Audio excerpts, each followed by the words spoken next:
राधे राधे। श्री नाग पंचमी के शुभ अवसर पे शिव आराधना कैसे करें और श्रावण मास में ऐसे कौन कौन से कार्य करें जिससे हमारे घरों में सुख शांति एवं समृद्धि आए। मैं आपको नाग पंचमी से जुड़ी हुई पुराणों में वर्णित कथा का वर्णन करूंगा। साथ ही साथ पूजा का समय और विधान क्या है इसकी भी जानकारी दूंगा एवं इसके लिए मैं कुछ चमत्कारी टोटके भी आपको बताऊंगा, जिस टोटके को करने से आपके घरों में सुख शांति समृद्धि आएगी। जिनका व्यापार रुक गया है उनका व्यापार चलने लग जाएगा, जिनके घरों में कलह होता है वह कलह भी चला जाएगा। तो आइए सबसे पहले हम आपको जो है सो इस नाग पंचमी की कथा बताते हैं। प्रत्येक वर्ष श्रावण मास के शुक्ल पक्ष के पंचमी तिथि को नाग पंचमी मनाई जाती है। इससे जुड़ी हुई पुराण में एक बड़ी ही सुंदर और पवित्र कथा है, जिसको आप भी श्रवण करेंगे तो आपका मन आह्लादित हो जाएगा। एक किसान था जो अपने परिवार के संग बड़ी खुशी के साथ रहता था। किसान के घरों में 2 बच्चे थे, एक बेटा और दूसरी बेटी। एक दिन किसान अपनी पत्नी एवं पुत्र के साथ खेत में खेती करने को गया। उसी खेत के एक कोने में नाग का परिवार भी रहता था।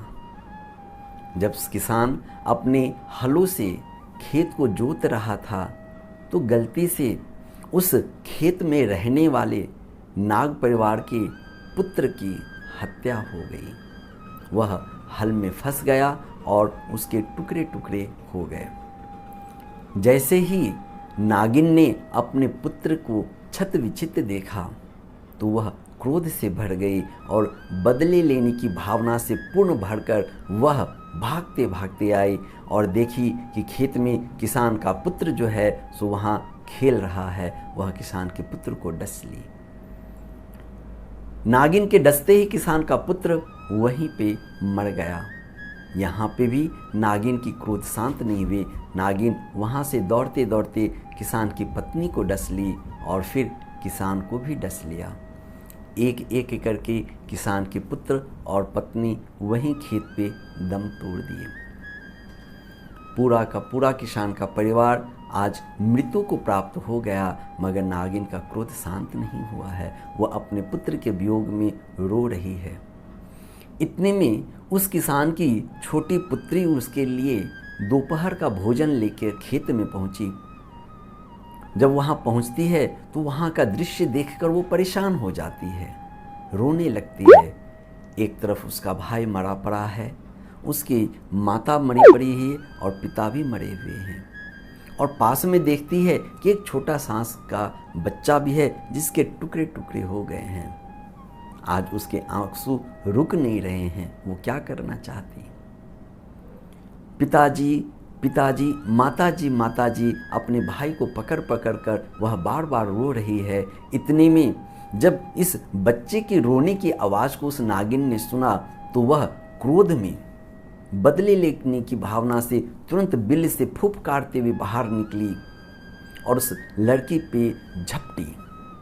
वह छोटी सी बच्ची किसान की जब अपनी तरफ उस नागिन को क्रोध में आते हुए देखी तो वह वहाँ से भय में बैठ गई, दोनों हाथ जोड़ा और वहीं पे विलाप करने लगी। हे नाग कन्या, हे नाग माता, मेरे पिता की गलती से आपके पुत्र की हत्या हो गई। यह अनजाने में हुई, मगर आज तो मैं अनाथ हो गई। मेरे पिता मर गए, मेरी माँ भी चली गई और मेरा छोटा भाई भी अब मेरे साथ खेलने वाला नहीं रहा। अब बताइए मैं किसके सहारे इतनी बड़ी जिंदगी पार करूंगी? हे माँ, तुम तो दयालु हो, करुणामयी हो, मुझ पे कृपा करो।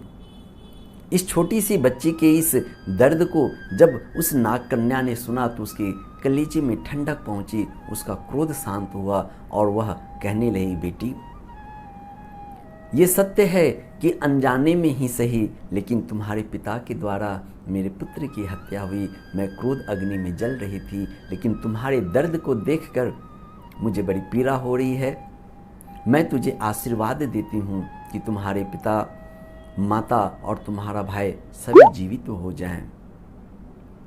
और उसी दिन से जब वह किसान जीवित हो गया, किसान की पत्नी और पुत्र जीवित हो गए, तो 100 परिवार उन्होंने नाग देवता को प्रणाम किया, नाग माता को प्रणाम किया और अपनी हुई गलती के लिए उनसे क्षमा मांगी। और उसी दिन से प्रत्येक वर्ष नाग पंचमी के दिन लोग दूध सर्प को पिलाते हैं, नागों को पिलाते हैं और धान का लावा नाग को खिलाते हैं। अग्नि पुराण में यह वर्णन मिलता है। उस समय से लेके आज तक नाग पंचमी की दिन जो लोग शिव की आराधना करते आए हैं, उनके घर में बहुत खुशी और समृद्धि आई है। तो आइए, इस वर्ष 25 तारीख को नाग पंचमी है। मैं आपको बताऊं कि आपको यह पूजा कब और कैसे करना है। इस दिन 25 तारीख 25 जुलाई शनिवार के दिन सुबह 5:02 से नाग पंचमी का शुभ मुहूर्त प्रारंभ होता है, जो सुबह के 8:35 तक चलता रहता है। इस समय आपको नाग का पूजन करना है। इसके लिए आप शिव मंदिर जाएं और शिव मंदिर में शिव को जलाभिषेक करें, दुग्धाभिषेक करें और सर्प को भी दूध पिलाएं। यह तो पूजन की विधि हो गई। कर्पूर जलाएं, बेलपत्र से पूजन करें और जितने भी पत्ते वगैरह होते हैं वह भी सर्प को चढ़ाना चाहिए और ये कामना करनी चाहिए कि सर्प का परिवार बढ़े, सर्प जो है सो खुश रहे, कोई उसकी हत्या ना करे। ऐसी विनती करके आप आ जाएं, आपके घरों में सुख समृद्धि आएगी। आइए, अब मैं नाग पंचमी के दिन 5 ऐसे उपाय करने के लिए बताता हूं, जिसको आप करेंगे तो आपको निश्चित रूप से बड़े फायदा मिलेगा। पहला उपाय, नाग पंचमी के दिन आप जिन लोगों के माथे पे काल्प सर्प योग है, वो लोग नाग पंचमी के दिन 3 नारियल ले लें। 3 नारियल लेने के बाद उस नारियल में कर्पूर, थोड़ा सा अक्षत और कोयला मिला करके अपने घर के बगल में कोई सरोवर हो, तालाब हो या नदी बहती हो तो वहाँ डाल दें। ऐसा करने से आपको काल्प सर्प योग से मुक्ति मिलेगी। साथ ही साथ आपको एक कार्य और करना है। नाग पंचमी से एक दिन पहले आप चांदी के 2 नाग और नागिन बनवा लिए। दोनों नागिन सोना की दुकान में आपको मिल जाएंगे। वह नाग नागिन लेके आ जाइए और नाग पंचमी के ठीक मुहूर्त में अगर आप शिव पे यह नाग नागिन चढ़ा देते हैं तो भी आपको काल्प सर्प योग से मुक्ति मिल जाएगी। काल्प सर्प योग जब रहता है तो लोगों पे बड़ी भारी संकट आती है, अन्न धन की परेशानी होती है और सभी कार्य में विघ्न पड़ते रहते हैं। और इससे एक फ़ायदा आपको और होगा, राहु केतु जो आपके कार्य को बाधित करते हैं, उनके कारण जो कार्य रुकता है वह भी चांदी के सर्प दान करने से खुश हो जाते हैं और उनकी भी कृपा प्राप्त होती है। दूसरा उपाय जो बड़ा ही सुंदर है वह है, आपके घर के आसपास हो, मंदिर हो, वहाँ पे सांपों का मिट्टी का घरौंदा होता है। उस मिट्टी के घरौंदे पे आप दूध चढ़ाएं, नाग को दूध पिलाएं और आपको धान का लावा मिलता है, मकई का लावा मिलता है, लावा मिलता है। इसे भी आप जरूर सांपों के उस घरौंदे के पास रखें। सांप के बच्चे, सांप स्वयं इसे खाते हैं और आपके घर में धन धान की वृद्धि के लिए आशीर्वाद देके जाते हैं।